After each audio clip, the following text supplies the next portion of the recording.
members of the subcommittee. My name is Jonathan Friedrich, and it's spelled F-R-I-E-D-R-I-C-H. I moved to Las Vegas to live a quiet, simple, inexpensive retirement. It has been anything but that. I moved in to a common interest community back in 2003. A number of events have transpired over that time that have propelled me into the situation where I have become a non-paid homeowners advocate. I pay my own expenses. This is the third time this session that I've driven up to Carson City to speak on behalf of bills that would protect homeowners. Now, Mr. Mumford referred to a binder. Unfortunately, I didn't realize that it had to be submitted to the secretary of this committee prior to me testifying, and it does contain a lot of exhibits. These exhibits are the basis for a lot of the changes in AB 448. You will be getting them, I suppose, after the testimony today. But for those of you who have not been in Las Vegas this week, I want to just show you some photographs of billboards that I have not paid for, that were paid for by one very upset homeowner by the name of Dr. Solomon. And it states, health care alert. Owning a home in a HOA may be hazardous to your health, and it shows his website. Second billboard, and that is right at the intersection of I-15 and the 215. So all the visitors coming to Las Vegas, coming out of the airport, will see that. He has another billboard. Warning, living in an HOA community may be hazardous to your health. What does this say for HOAs? It doesn't speak well. It's going to scare people away from buying in an HOA, further lowering property values. There are items in here dealing with the arbitration trap, as I call it, with collection fees, and with a lot of other abuses. Hopefully you'll get an opportunity. I know you folks are very busy up here, but if you can just peruse through it, you'll understand why these changes are being contemplated in this bill, which deals with NRS 116.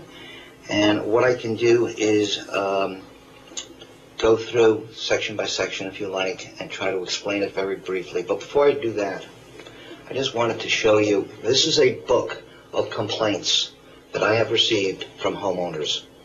They've either contacted me directly or through Darcy Spears, who's an investigative reporter for Channel 13 News, who's done a series of investigative reports on homeowner association abuses. They are horrendous. Everything from picking on one of Mr. Mumford's constituents in that the color of her driveway, when she painted it, did not exactly match the previous color gray. She was fined $3,100. To another poor woman who had her water line cut because she wasn't current in her payment plan when she fell behind and was turned over to a collection agency. And these are outrageous issues. I would like to note that Mr. Roby, who is sitting down in Las Vegas at the Sawyer building, worked with myself and with Mr. Mumford on this bill. We spent months going over it, and we will be somewhat tag-teaming it. So on page 5 of the bill. Thank you very much, Mr. Friedrich, and I just wanted to mention for the subcommittee that your binder will not be an exhibit right now, but afterwards it can be entered into the record and scanned in. Thank you. We do not have it with us now, but thank you. It'll make very interesting reading. On page number 5,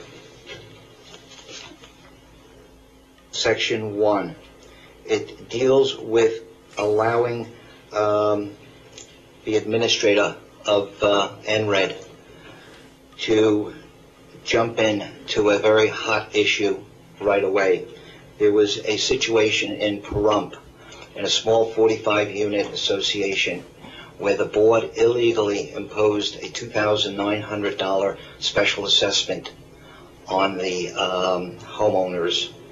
A number of the board members then resigned, and there was only one board member left. This section 1 would address a lot of the issues. Now, I have submitted a proposed amendment. There's a lot of mays and does nots and some verbiage that I'm proposing be changed, so you will be getting an amendment. I did send it up here. I emailed it up. I don't know where it is at this point. Going to page 6, lines 11, 12, 13, and 14. I call this the smiley portion. Again, this was a complaint by a homeowner whose last name is Smiley, whose son who lives with his parents, was prohibited from entering the association until the gate attendant called the parents, no matter what time of the night it was, 1, 2, 3 o'clock, and woke them up and said, "Should I let your son in?" And the son lives there. If you drop down, we're still on page 6, lines 34 to 36. The Siena Homeowners Association charges a sliding scale fee for any change to the exterior of a home, starting at $25 and working up. If you want to change a light fixture, you want to change your landscaping, and that fee is charged to the homeowner. And you have to understand that the Architectural Review Committee are made up of volunteers, and their response was, well, we have to charge something. It's unfair. And it's interesting to note that there was a bill in the Senate, I believe it was 222, Senate Bill 222, if I don't have it mixed up, that dealt with trash cans and putting a screening in front of it, which would have required now a change to the exterior appearance of your home, which would have meant in the Siena community you would have had to pay a fee for that. On lines 37 and 38 and 39, I call that the Hubert issue. This gentleman lives in a community where he had an antenna attached to a rooftop air conditioning unit, which is his property. The association attempted to fine him in that they don't allow a antenna to be attached to the common elements. Well, it turns out it was his property. He then had to go to the Federal Communications Commission in Washington, D.C., and they did issue him a letter. This was back on June 23rd, 2010, telling him that the rule applies to restrictions on property within the exclusive use or control of the antenna, under which the antenna user has a direct or indirect ownership or leasehold interest in the property. So, and it also goes on to say that no fines, fees, or other penalties may accrue during this period. And then it cites the federal statute. And that association was the La Cuesta Homeowners Association. He won that battle. Mr. Friedrich, that federal statute, is that just for any kind of antenna, or is it for amateur radio, or is it just anything? Anything. Okay, thank you. And I can get you a copy of the federal statute after the hearing.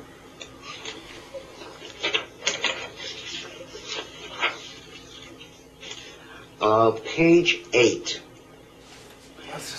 line 26, item K. We've made an amendment to that. It deals with collection costs, and we would like the verbiage put in that the cost of a lien. So it would read, impose the cost of a lien for late payment of assessments pursuant to 116-3115. It's an important change. I'm going to let Mr. Roby talk about page number 9. There's some issues there. Now you have to understand, Mr. Roby does have somewhat of a handicap. He is in a wheelchair. Mr. Roby? Thank you, Mr. Chairman. My name is Bob Roby, R-O-B-E-Y. I'm going to be addressing Page 9, Section 31S, lines 15 and 16. Good morning, Mr. Rowe. And it says the association. Pardon me one second. Could you give me that page number again? Page 9. Page 9. Thank you for being here this morning. Thank you. I need to apologize for what's on Nellis. I really messed that up horribly. I hope you're looking at the paper that I just had Felicia send up this morning. I do apologize. I was up way late fixing this mess. Page 9, line 15 and 16. The association has the right to remove a car parking space designated for a handicapped. I have written on my paper that this raises the question of a homeowners association ignoring state laws. The state law is very clear in section 484B.467 that you cannot tow a handicapped car, and there's a darn good reason for it. I'll let you imagine what it would be like to be on crutches when you have one leg and your car is gone and you're trying to figure out how you're going to get home.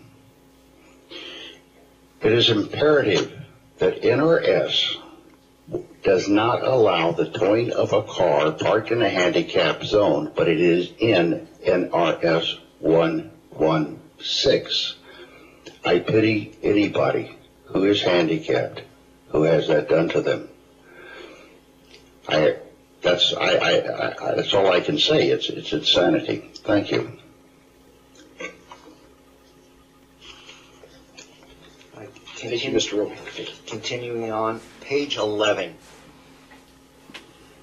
This deals with when there's only one board member left, as in the case of the Pahrump Association. One of the homeowners who was hit with this $2,900 special assessment that was done illegally, I accompanied him to the Ombudsman's office. We met with Mr. Dave Garrick, and he then voiced his concern and problem. And Mr. Garrick said that the remaining board had the right to replace and appoint additional board members. And yes, it does say that in NRS 116. But the problem is, when you go to NRS 81 and 82, which is the nonprofit corporation statutes, it says that a board is comprised of 3 members. Well, they didn't have 3 members. So now you're caught in somewhat of a vortex. So what the items on page 11 deal with is an emergency election to be done within 30 days. And it outlines the procedure. And that would then resolve that problem until the next scheduled election. And Mr. Friedrich, the example you mentioned about the board that just had 1 member, correct? How long was that 1 member conducting all the board's affairs? I'm not sure, but I would say somewheres for a couple of weeks, maybe a month, 6 weeks, somewhere between 1 and 6 weeks, I'm guessing, though. And how large was the association? 45 units. 45 units. It's in Pahrump. In Pahrump. And I believe it's the Mount Charleston Golf Estates HOA. Okay. And were they just going to wait till the next regular election, or what was their The reason for president holding? then appointed 2 other members so that they had a quorum of 3. Okay. All right. Thank you. Moving on. Again, page 12 deals with the election process. It's quite lengthy, quite complicated, but at least it gives a basis for an emergency election. So you also have to realize that the association is got to pay their expenses. Let's see, page 13. Item lines 38 to 42. This deals with construction penalties, and they can be very, very severe, as currently delineated in NRS 116. Now, considering the economic times we're in, if somebody is in the throes, has either getting ready to start construction or is in construction and all of a sudden their financing evaporates on them, they cannot finish the project within the scheduled time allotment, and the fines can mount up to where they're horrendous. So this item would deal with that. What we're asking for, in essence, is kinder and gentler treatment of people who may be caught up in the financial downturn of the economy. Moving on to page 14. There are a number of... Excuse me, Mr. Friedrich? Yes. Pardon me. One quick question, I think. We have a couple of questions. I know I had a question about page 13, lines 38 to 42. Can you just give me an example of what's occurring now and what this is attempting to remedy? And then I think Assemblyman MacArthur has a question as well. All right. What this says is that the association may not impose a construction penalty if the homeowner fails to maintain the construction schedule. Many associations will say you have 12 months, 18 months, or 24 months in which to complete the project. So let's say I lived in an association and I get approval to build a deck, and then my financing falls through or something like that. That would be an example? That, or the worst case scenario is you're building a home or putting an addition on. So a deck, I don't think would require a lot of finance. We're not talking a lot of money, but if we have something where $400,000, $500,000, $600,000 construction loan is involved, and the bank pulls the loan, or worse yet, the bank goes belly up. You haven't seen my checking account balance, Mr. Friedrich. For me, it might require some financing. I believe we've got a question from I think the Assemblyman government should MacArthur. increase everybody's salary. I don't know where he's going to find the money, but... Thank you, Mr. Chairman. I understand the intent of this paragraph. The only problem I have is the part that says beyond the control. Just seems to be a little overly broad, so maybe we can work on that a little bit. I understand the intent of what you want to do, and that's fine. Yeah. The intent, when it said beyond the control, meaning a financial institution, we didn't want to get that specific because I know you folks like to work in generalities. If you can come up with better language. Well, that's why I was hoping you could come up with some better language for that. Thank you. Okay, thank you.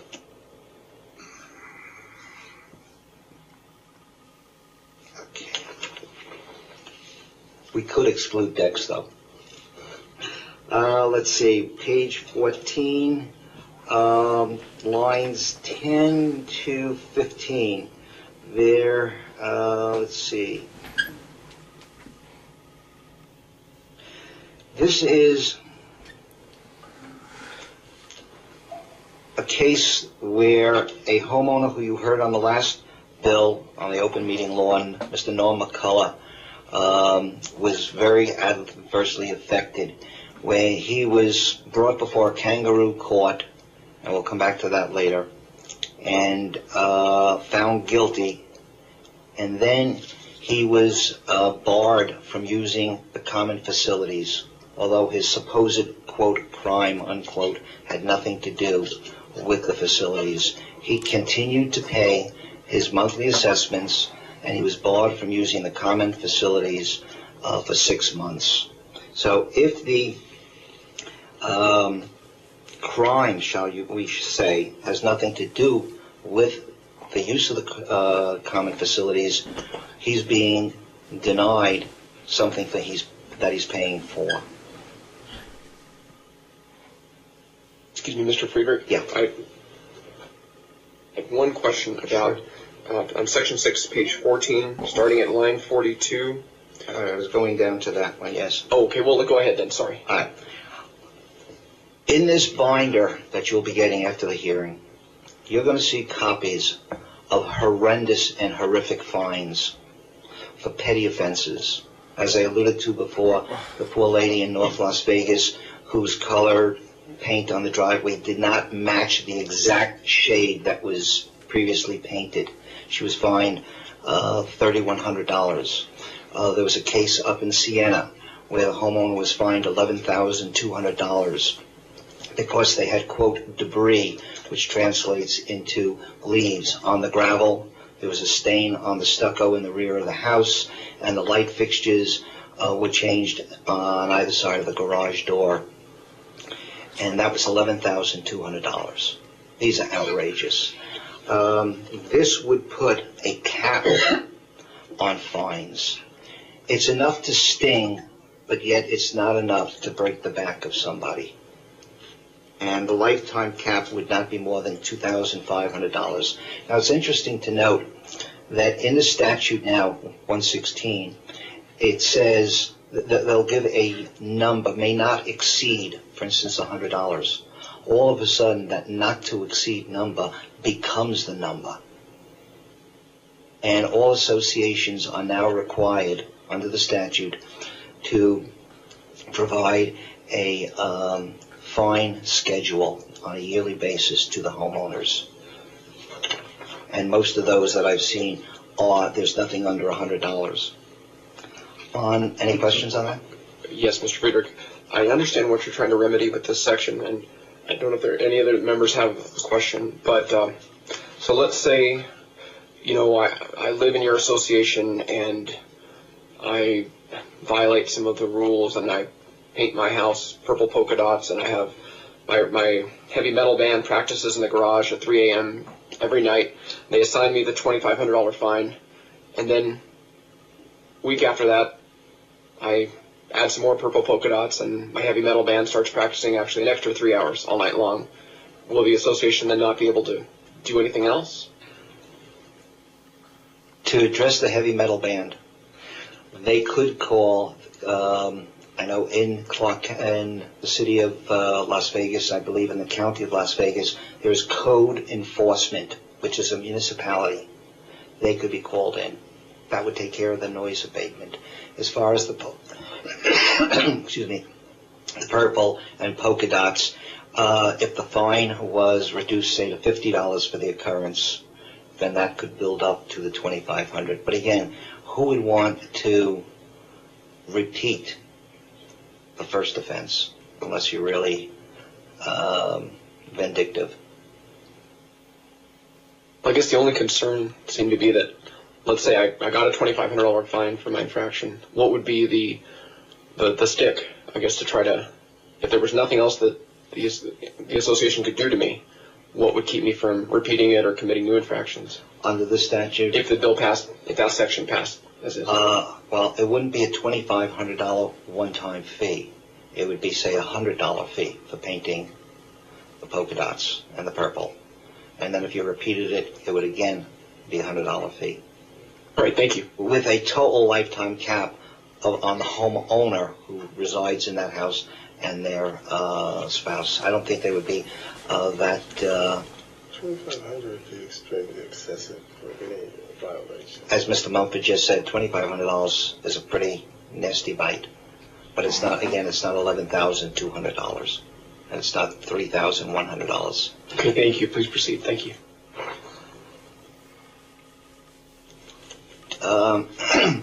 Page 15. There are many associations that have both a sub and a master. There is a lady by the name of Lillian Bossert who felt the heavy hand of her sub-association Interlude and the master association Southern Highlands. She's a 78-year-old lady who still has to work to support herself. She was working out of state for a number of months. She paid somebody to maintain her lawn. A section of the lawn died. She wound up being hit by both the sub and master association for the same identical violation, some dead grass, and it amounted to over $6,000. That's some pretty expensive grass. So this section on page 15, lines 4 to 10, would then stop both associations from hitting a homeowner with the same fine for the same violation. If you go down the page, line 20, 25, that's more of a housekeeping item where it changes the word alleged violation. On the same page 15, lines 43 to 45, and then on page 16, lines 16 to 9. There was one individual who had a double radical mastectomy, was suffering major surgery, and was called to a hearing by her board. She couldn't attend for obvious reasons. She was severely fined. This would put a stop to that and postpone the hearing. We're on page 16, lines 40 to 45. That deals with fining stop fining an individual if an arbitration or a complaint is filed with the Nevada Real Estate Division until the complaint is resolved. So it puts the brakes on the $100 a week fines. And in this binder that you'll be getting, there's a series of examples of different fines for different issues. And you'll see it's $100 a week. And you're going to be hearing from Ms. Vesio later on, where she was being fined $100 a week for something that she was absolutely not guilty of. Page 17, lines 1 to 11 continues that dialogue. Page 18, lines 4 to 9. This was something that was part of this was passed in the last session of the legislature in 2009, which allowed the board to go in and clean up the exterior of a home that was in foreclosure or abandoned. And what I've been told by one community manager is that if they go in and clean it up once, they have to go through a whole process before they can do it. And then they have to repeat that process, or go in and do it a second time to abate the problem. They have to go through the entire process again. So this would allow management company or the association to do a one-time authorization so that they could continue to cut the grass, or up here in the north, shovel the snow on the sidewalks if they do have sidewalks. That's what that addresses. On page 19, lines 28 through 45, and then it finishes up on line 1 and 2 of page 20. It deals with collection agency charges, and there's a schedule. This schedule is somewhat different from what had been in the pre-2009 statute, which was taken out in 2009.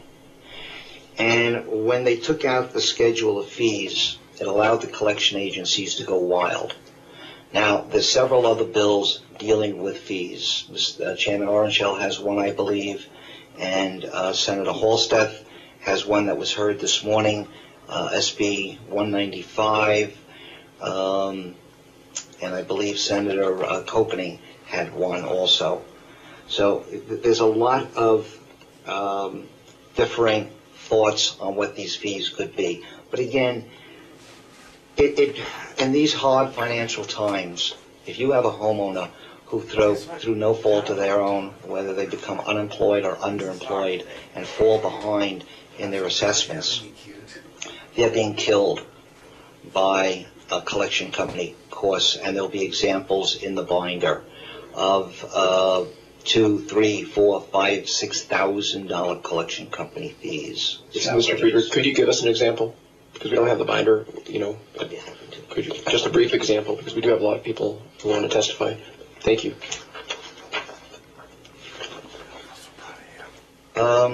Collection Companies of America, and this was dated, May 5th, 2010. They owed $603. Pardon me. They is the homeowner. The homeowner. Okay, but 600. I don't know. How far behind were they on their HOA dues in this? $603. Do you know how many months that represents? No. Let's see. It says only HOA assessments through April 2010. So they were delinquent $603. The collection fees were $2,535. Attorney's fees, $1,000. Transfer fees, $300. May dues, evidently it was $64.50 a month. Pardon me, how much was that, Mr. Friedrich? $64.50 for May of, I assume, 2010. And the total came to $4,527.50. I'll repeat that number. $4,527.50. That's based on an original $603 debt. Yes. There is another one from Hampton and Hampton. This was dated August 15th, 2010. Well, one will suffice, because we've got a lot of testimony. I just want to make this point. Okay. They owed $150 every 6 months. They were both unemployed. They were 3 semi-annual assessments behind. That was $450. The collection fee, including that $450, was $2,112. The woman has since died.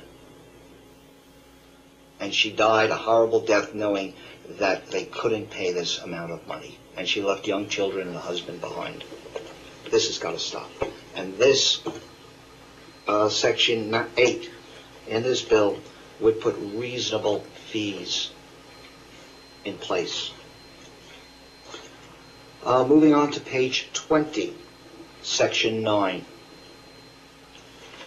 This is what I call the Bitsky chapter. I don't know how many of you saw Darcy Spears' Channel 13 series of investigative reports on Mr. Joe Bitsky. He held an iron hand over his association. The board was comprised of 3 individuals, he, his wife, and one other friend. He would not allow anybody to run for the board. At one point in time, it's alleged that he detained a number of homeowners because they were recording the meeting. And we've heard his outbursts on tape through Darcy Spears when she broadcast the report. He has since been cited by the North Las Vegas police, and they're having a pre-trial arraignment or some process on, I believe it's April 26th in the municipal court in North Las Vegas. They, I believe, have 2 counts of not conspiracy, coercion. I think that was the charge. And Mr. Friedrich, you brought up earlier that there needs to be a minimum of 3 members on every board. Could there be an association so small that by precluding 2 persons related as such, and on page 20, there might not be enough people to be on the board, or is that? Well, if I'm correct, in 116, it states that a board under, I believe, 12 homes does not have to be an association. Thank you. Thank you So very much. if, for instance, you had 6 or 8 or 10 homes, they wouldn't have to be an association.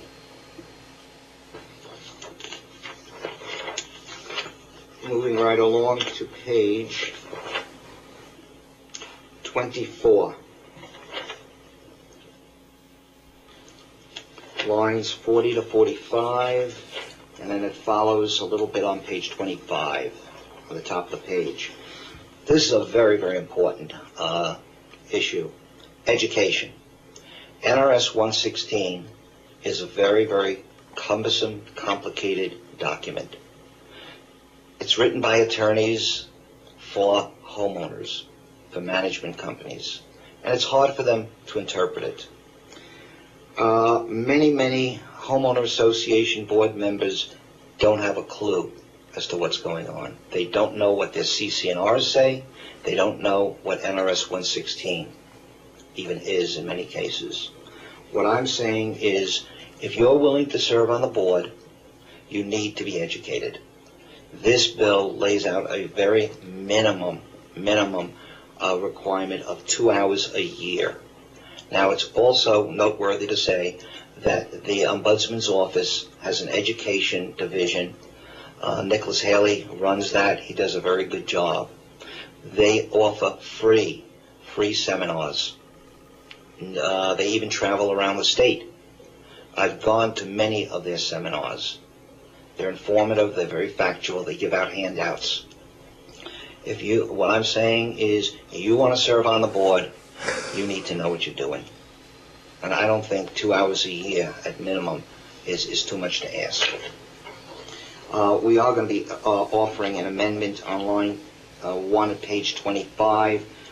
It would just state hours of instruction from the Ombudsman's Office. Oh, and also on, if you go back to page 24, line 42, first word says successfully. That implies they would have to have an examination. So we would just request that the word successfully be removed so that they just have to complete 2 hours of instruction. On page 25, line 38, it's just more of a housekeeping or clarification issue that I would disclose in writing, and the words "to the unit's owners" be added.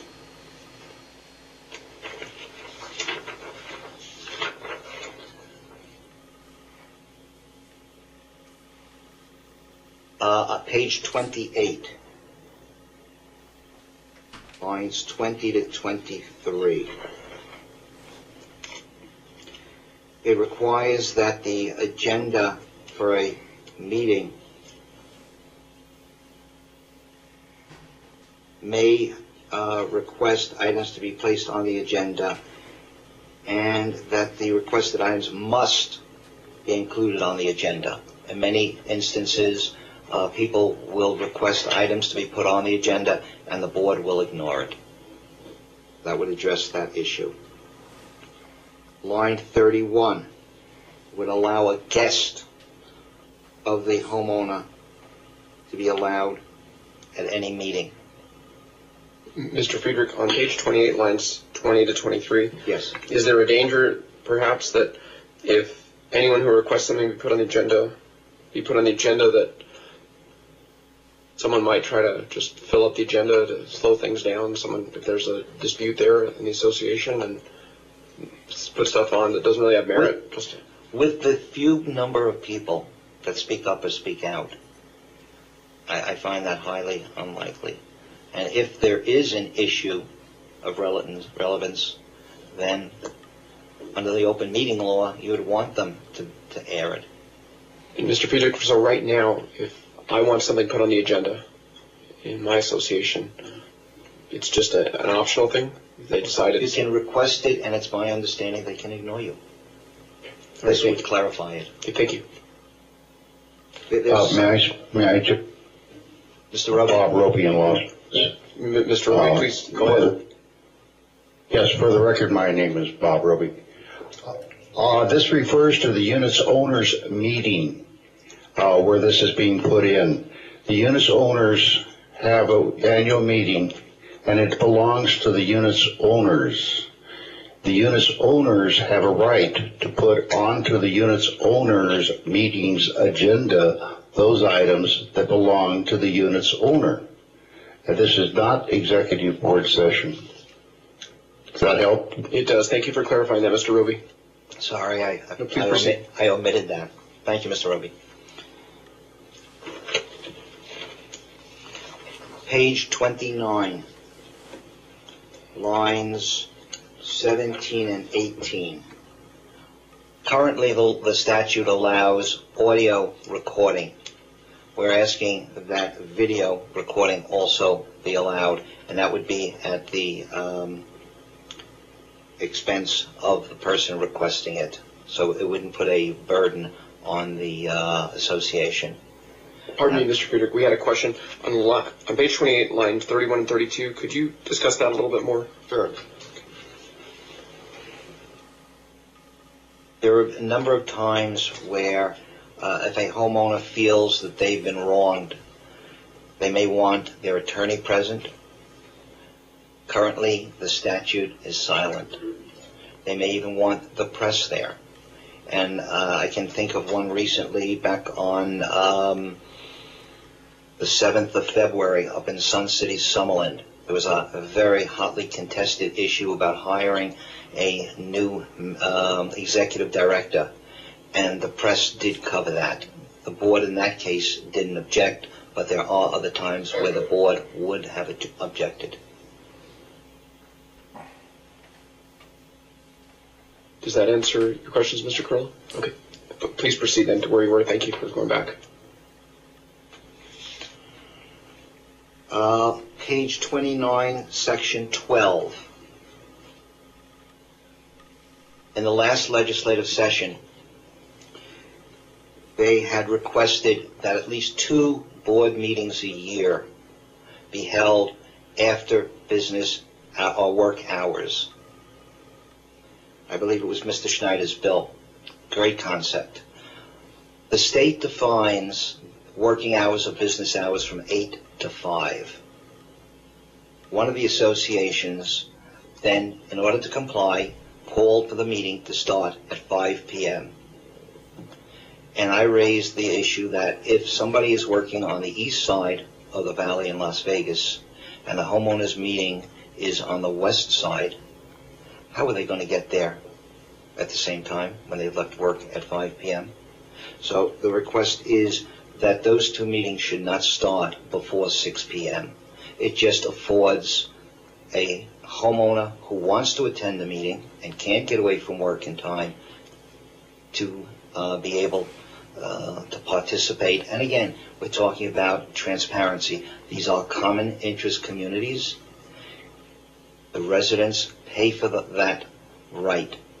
They should be afforded the right to speak, and not prohibited by a time constraint.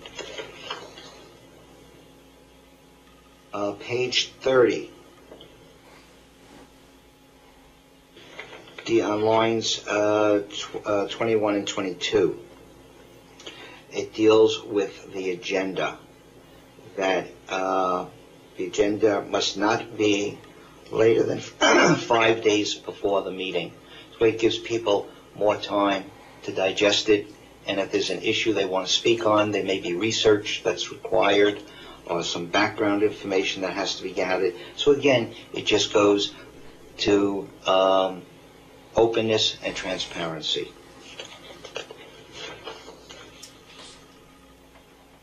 Page 31, lines 17 through 21.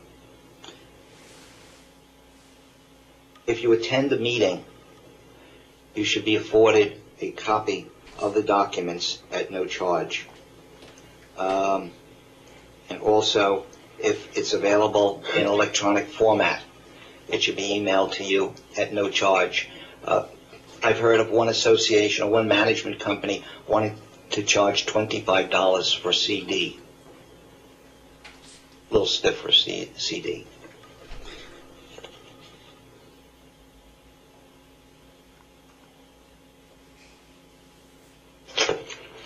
Page 32. There's a typo on or misstated word on line 11.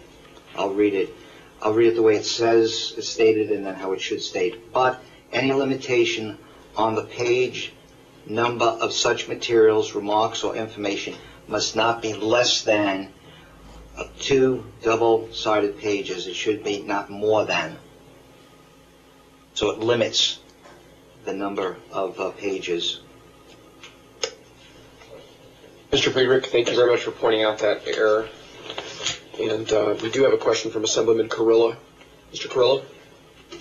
Yeah, thank you, Chair. The question I had, this is going back to page 31, on line 17 through 21. You mentioned that it should be no charge or no charge for the unit owner to get a copy of this.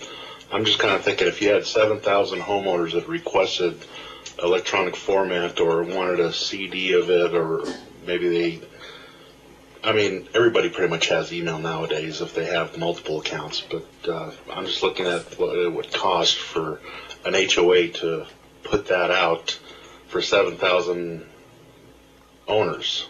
I mean, do the math on that. I mean, to do that for free, I don't think you're going to find anybody, whether it be private or public, is going to do something like that for free. So I guess I'm just wanting to find out, when you say for no charge, I mean, there's still labor cost in even doing the process, and to take somebody away from that to do something that's required by, let's say, 7. And then I understand there's 3 people that will attend a meeting, but if there's a request, then what's going to happen? If you had 7,000 people decide they all want a copy. I would Bob Roby in Las Vegas. May I respond, please? Bob Roby in Las Vegas. I do live in an association of 7,000 people. We do have an electronic system whereby I can go online and get the minutes, I can get the agenda, I can get the backup, I can download it to my computer, and I can distribute it to my friends and neighbors, and most of them know I have it. So we don't necessarily have to bother the management company or the administration. I should like to point out Sun City Summerlin is self-managed. The issue here is that most people don't look at what's going on anyway, but if you wanted a copy of the minutes, they should be in the newsletter that goes out. So that's not really a problem, what was done. I have not seen, and I know that we always have that one person out there who's going to demand everything. I understand that. It's just like the one lawyer who's going to charge the exorbitant fee.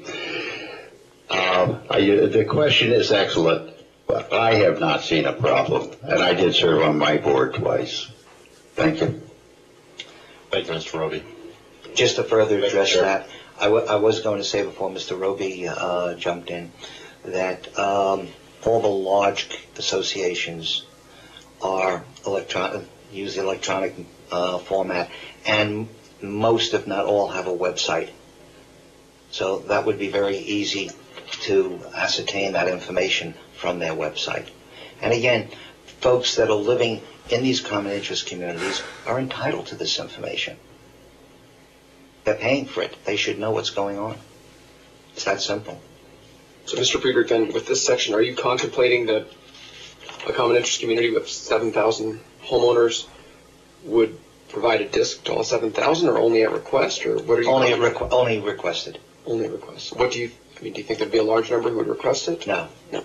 Now, also, we have to realize that these large associations are made up of retirees, and a lot of the retirees are not, shall we say, computer literate or sophisticated, so they may not even have computers. Many of them just go into their home, shut the door, and don't participate, which is another issue and a problem unto itself.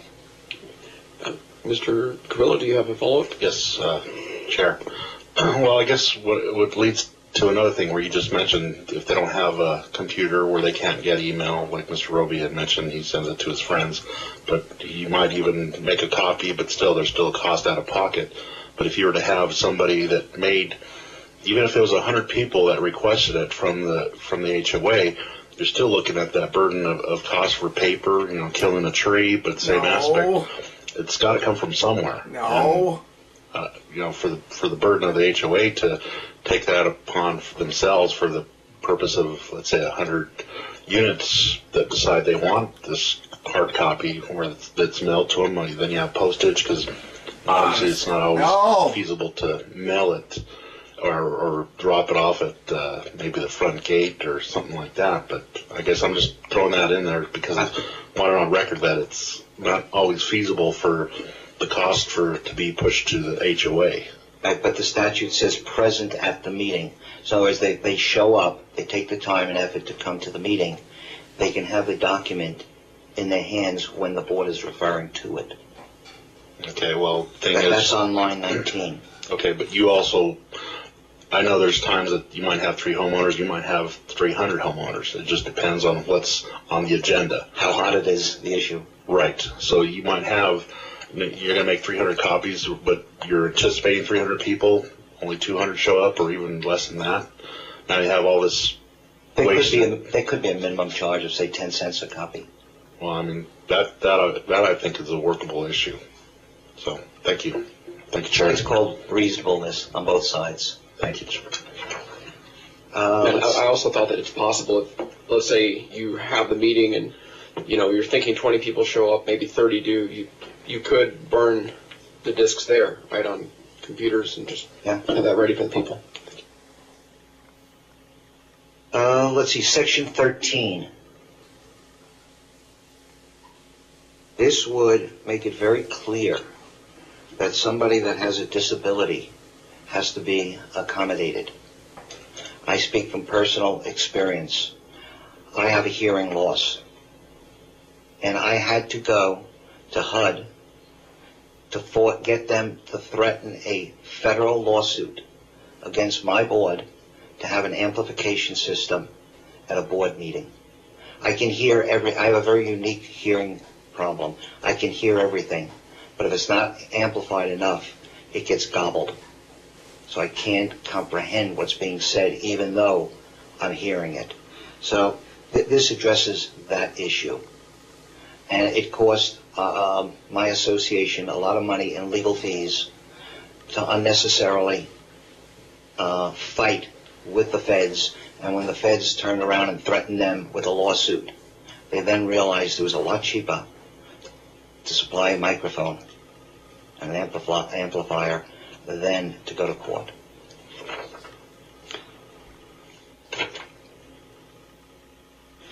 Let's see, on, again, page 32, lines 44 to 45, which flows into page 33, lines... Probably, sir. 1 to 5? That's fine. Sorry. Yes, it's page 32, section 2, line 45, 44, 45, and on to the next page.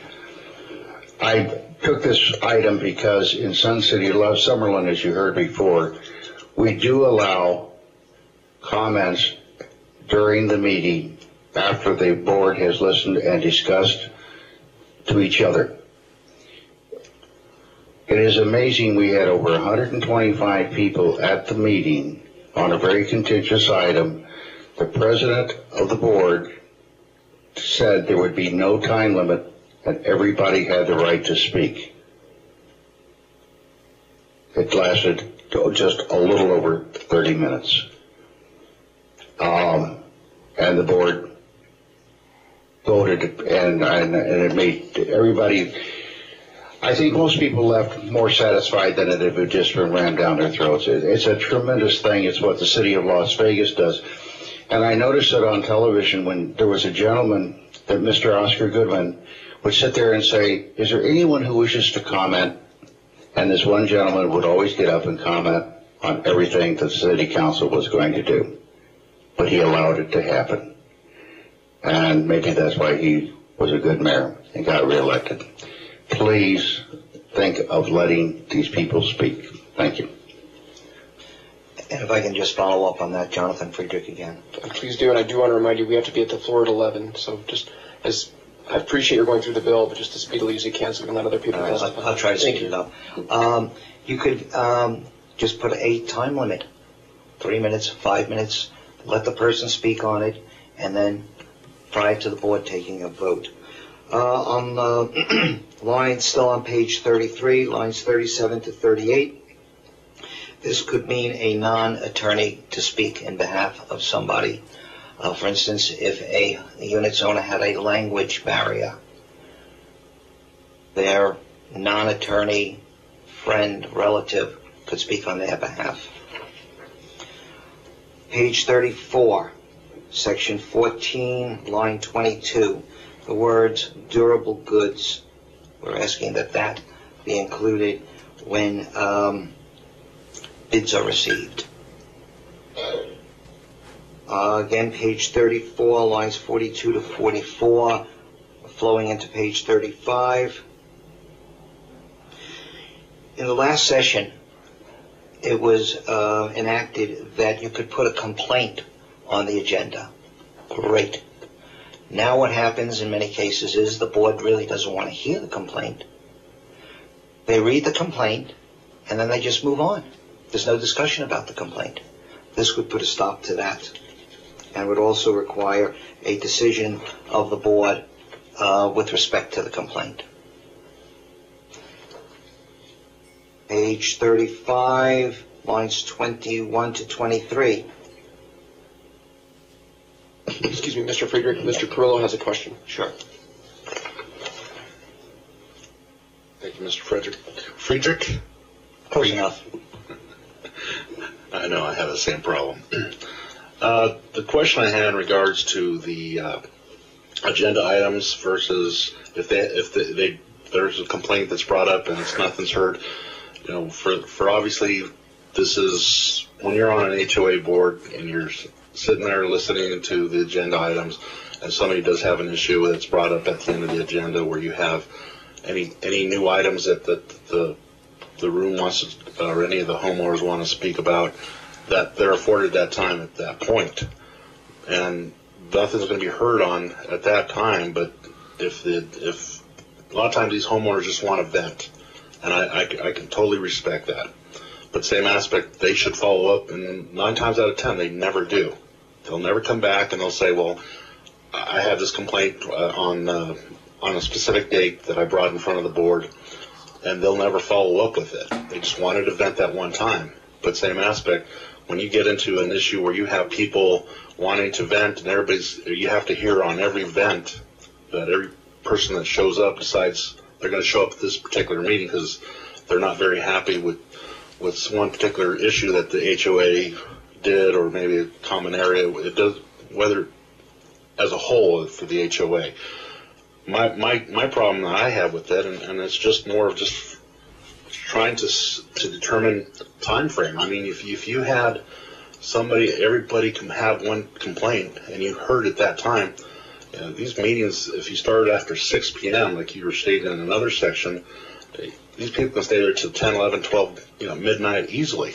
So I guess my question is, when to be put on the agenda, I don't see that the complaint, if anything, if it's followed up at the next meeting, even though every board's different on the quarterly meetings or monthly meetings. My particular HOA, we have them every month because there are so many different items. And the thing is, a lot of times they're covered.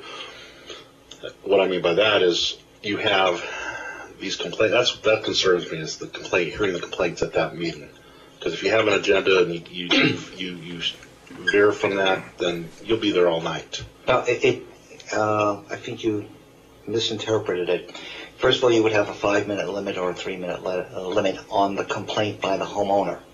And what this statute would say is that the board must discuss it. Okay.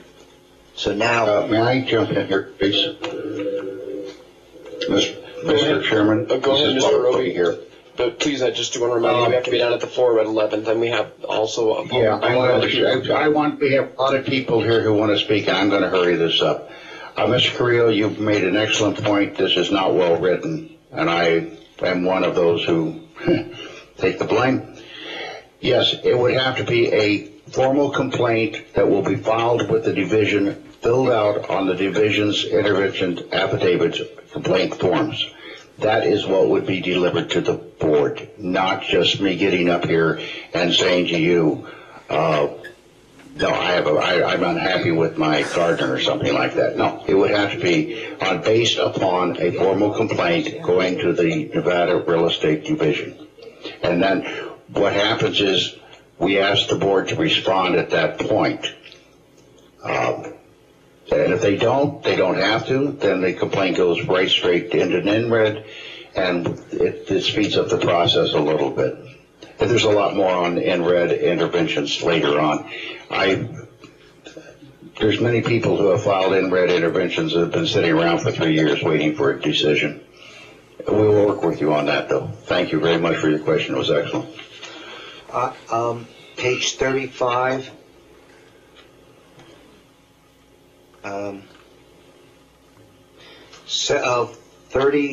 lines 31 to 43, we're asking that be completely deleted. It deals with surplus funds. The statute already talks about it, and there is a very large issue in Sun City Anthem where the association had built up a surplus funds of over $3 million, and it was not given back to the homeowners. And a complaint was filed with the Internal Revenue Service. They came in, did an audit for 2007, and hit the association in Anthem for $1,345,000 in back taxes, penalties, and interest. So the statute is very clear. The reason we had put that in initially was as a, quote, cushion in these hard economic times, but having this in the statute would then violate the statute current requirements and IRS requirements, so we're asking that be taken out.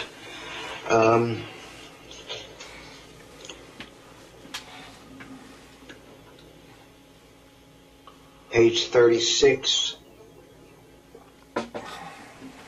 lines 32 to 36, that if a homeowner asks for a copy of the audit, that it be submitted, be given to the homeowner either in paper format or electronic format without a charge. And again, if 10 cents a copy is more appropriate, we don't have a problem with that. And Section 19, very important item, deals with ratification of the budget, and I will pick that up again on page 40, which goes into more detail. But it would require a vote by the owners via a written ballot. Page 37, lines 27, 28, and then jumps down to 36. This deals with a special assessment and also with capital improvements. If there was a special assessment, rather than having homeowners hit, as they did in the Parum case with $2,900 in one shot, that the special assessment not exceed $35 per month.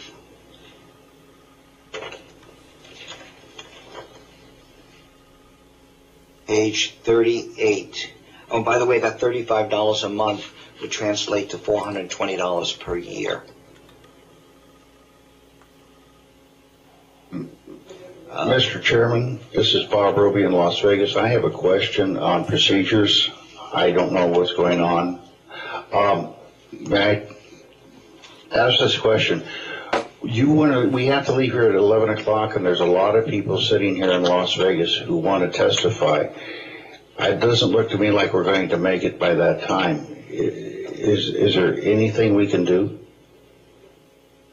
Mr. Roby, we're actually trying to figure that out right now, and we're we'll see how far we can get, and then we'll probably make our decision a little before 11, so just as quickly as we can. One question I did have, either for Mr. Friedrich or Mr. Roby, on the special assessments on page 38, lines 31 and 32, an assessment for a capital improvement may not exceed $35 per unit per month.